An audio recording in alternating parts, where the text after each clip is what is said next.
the epidemic of sexual crimes and violence against women in Pakistan is a silent epidemic. No one sees it. No one is talking about it. Violence against women and girls is an ongoing issue in the country of Pakistan. Compared to various countries around the world, women are very much subject to violence, especially domestically. Over 70 to 90% of women and girls are subject to domestic violence. This issue has become naturalized, acceptable, and even glorified over time. Since it is often considered a private matter, individuals cannot get involved unless the violence becomes extreme. Even then, there is no guarantee of available help to this group of individuals.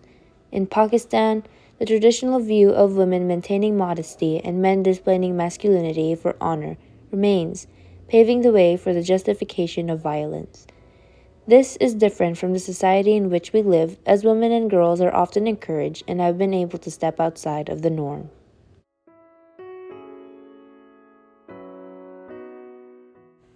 There were several ways individuals and the government attempted to lessen and/or remove violence against women.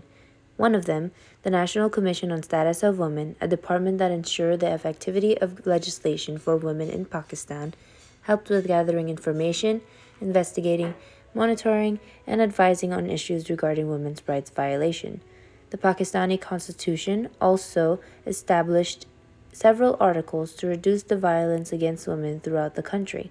Article 11 states, "No slavery of any form of forced labor and traffic in human beings is permissible." Article 3 ensures the elimination of all forms of exploitation and the gradual fulfillment of the fundamental principle, from each according to his ability to each according to his work. Nonetheless, violence experienced by women and girls remains to be prominent.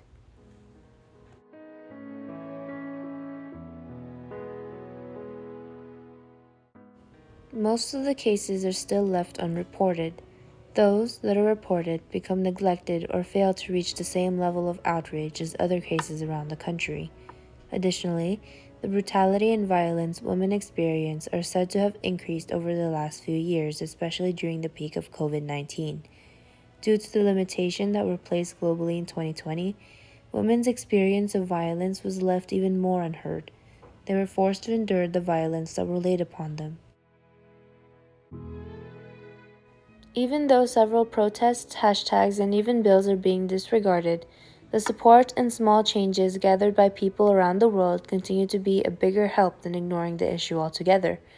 Spreading information about the violence experienced by women and girls as much as possible would allow people to find different ways to uncover changes that might help.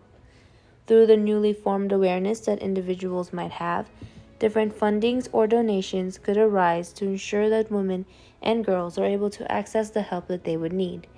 One website where individuals can donate is globalgiving.org. Donating would ensure that those that are willing to help within the country have enough resources to provide for the victims.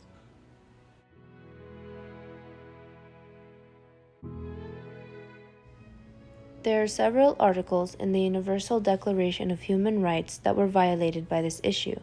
Some of them include Articles 1, 3, 5 to 7, and 16.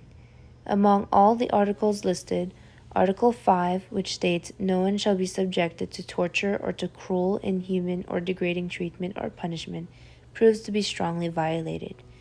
Due to the normalization of violence against women, this is disregarded. Women are forced to live through the difficulty they experience every day. In a Pakistani society's eyes, what is being done to women is for the better, that it is essential for them to know who is superior.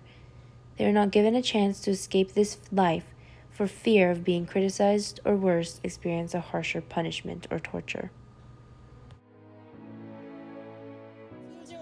Women in Pakistan and around the world, we always have to deal with extreme violence and misogyny in all forms.